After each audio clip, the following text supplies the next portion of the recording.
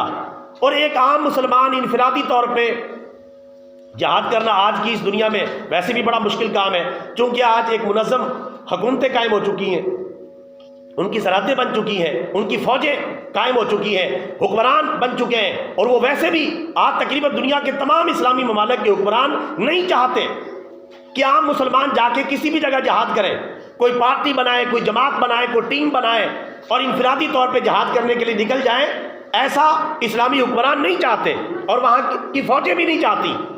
اب عام مسلمانوں پر اتنا ہی لازم ہے ان کے لیے دعا کریں، جتنی ہو سکے امداد کریں۔ اب یہ جہاد فرض ہوگا مسلم امہ کے حکمرانوں پر، ان کی فوجوں پر جہاد فرض ہوگا۔ اگر وہ جہاد کریں گے، اپنے بھائیوں کی مدد کریں گے تو اللہ تعالیٰ کی بارگاہ میں بہت زیادہ اجر و ثواب کمائیں گے، اور اگر نہیں کریں گے تو پھر کل قیامت کے دن ذلیل و رسوا ہوں گے، اللہ کی بارگاہ میں شرمندہ ہوں گے، رسول پاک کی شفاعت سے محرومی ہوگی۔ اس لیے آج کے اسلامی حکمرانوں کو ہوش کے ناخن لینے چاہیے، اسلامی فوجوں کو ذمہ داری کا مظاہرہ کرنا چاہیے اور اپنے بھائیوں کی مدد کے لیے حتی المقدور پہنچنا چاہیے۔ مسلمان تو مدد کر رہے ہیں، مسلمان تو ٹیکس دے دے کے حکومتوں کو چلانے کا بجٹ پورا کر رہے ہیں، فوجوں کا بجٹ پورا کر رہے ہیں۔ عام مسلمان تو ایک ماچس کی تیلی کے اوپر بھی ٹیکس دے رہا ہے، 1 لیٹر پیٹرول کے اوپر بھی ٹیکس دے رہا ہے، ایک ٹافی کے اوپر بھی ٹیکس دے رہا ہے۔ عام مسلمان تو اپنی جیب سے پیسہ نکال کے حکومت کے خزانے میں جمع کروا رہا ہے، اور جس کی وجہ سے حکومت کی ضروریات پوری ہو رہی ہیں اور اسلامی فوجوں کی ضروریات پوری ہو رہی ہیں۔ تو جب ان کی ضروریات پوری ہو رہی ہیں تو اب جہاد کن پر فرض ہے؟ حکمرانوں پر اور فوجوں کے اوپر جہاد فرض ہے۔ عام مسلمان تو لڑنا نہیں جانتے، ان کے پاس اسلحہ نہیں ہے، قوت نہیں ہے، طاقت نہیں ہے۔ عام مسلمان تو ان کے سپورٹر بنیں گے، ان کی مدد کریں گے، ان کے لیے دعا کریں گے، ان کو امداد دیں گے، ان کے پیچھے سے ان کو مدد پہنچائیں گے۔ یہ ذمہ داری ہے اسلامی فوجوں پر اور مسلم حکمرانوں پر، اور مسلم حکمران کوئی کم نہیں ہے۔ اس وقت 57 اسلامی ممالک ہیں جن کے 57 حکمران ہیں، جن کی لاکھوں کی تعداد میں فوجیں، ان ساری فوجوں کو جمع کیا جائے تو 80-90 لاکھ کے قریب یہ فوجیں بنتی ہیں۔ اسلامی ملکوں کی فوجوں کی تعداد 80-90 لاکھ تک جا پہنچتی ہے۔ اتنی زیادہ تعداد میں فوجیں، یہ ملک حرکت میں آ جائیں تو چند دنوں کا کھیل ہے، وہاں سے دشمن اسلام بھاگ جائے گا اور غزہ کے مسلمانوں کو فتح اور نصرت حاصل ہو جائے گی۔ وہ تو پکار رہے ہیں، وہ تو ہمیں یاد کر رہے ہیں، وہ تو بلا رہے ہیں کہ ہماری مدد کو پہنچو۔ اور اللہ تعالیٰ قرآن پاک میں کیا کہتا ہے، یہ دیکھیں، اس وقت میرے سامنے پارہ نمبر 5 ہے، سورہ نساء ہے۔ اللہ تعالیٰ ارشاد فرماتا ہے، اے مسلمانوں تمہیں کیا ہو گیا ہے کہ تم اللہ تعالیٰ کے راستے میں نہیں لڑتے، حالانکہ کمزور مرد، کمزور عورتیں اور کمزور بچے پکار رہے ہیں اور کہہ رہے ہیں، اے ہمارے پروردگار ہمیں اس ظالموں کی بستی سے نکال، جو ظالم ہم پر ظلم کر رہے ہیں۔ اے ہمارے پروردگار ہمیں اپنے پاس سے مددگار عطا فرما اور ہمیں اپنے پاس سے کوئی حمایت کرنے والا عطا فرما تاکہ وہ ہمیں کافروں کے ظلم و ستم سے بچا لیں۔ تو یقیناً وہاں کے مسلمان پکار رہے ہیں۔ کون ان کی پکار پر لبیک کہے گا؟ بچے پکار رہے ہیں۔ وہاں آپ اندازہ کریں، پانی کی سپلائی بند ہے، گیس اور بجلی کا نام و نشان نہیں ہے، کھانے پینے کی چیزیں ختم ہو گئی ہیں۔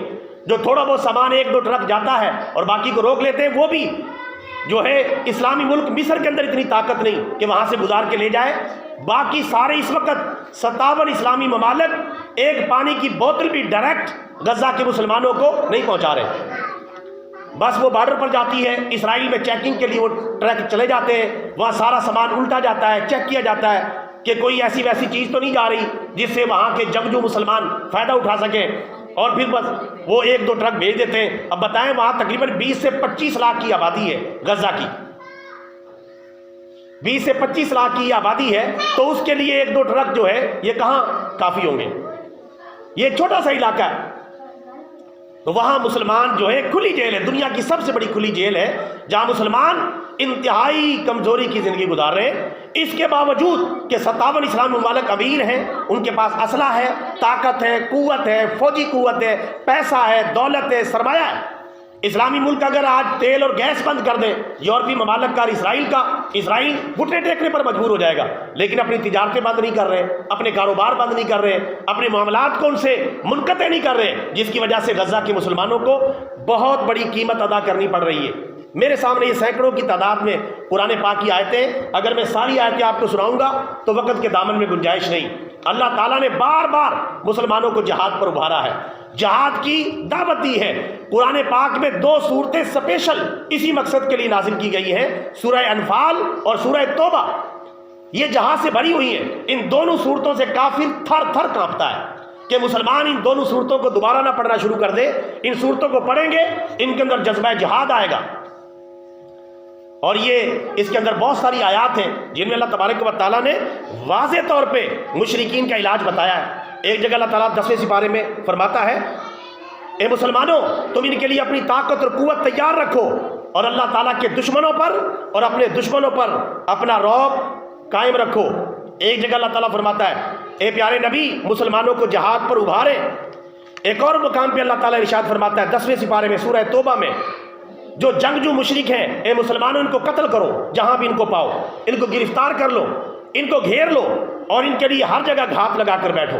ایک اور مقام پہ اللہ تعالیٰ فرماتا ہے فَقَاتِلُوا أَئِمَّةَ الْكُفْرِ، جو کفر کے سرگنا سپہ سالار اور سربراہ ان کو قتل کرو، تاکہ ان کے اوپر رعب طاری ہو اور ان کی باقی فوجیں دم دبا کر بھاگ جائیں۔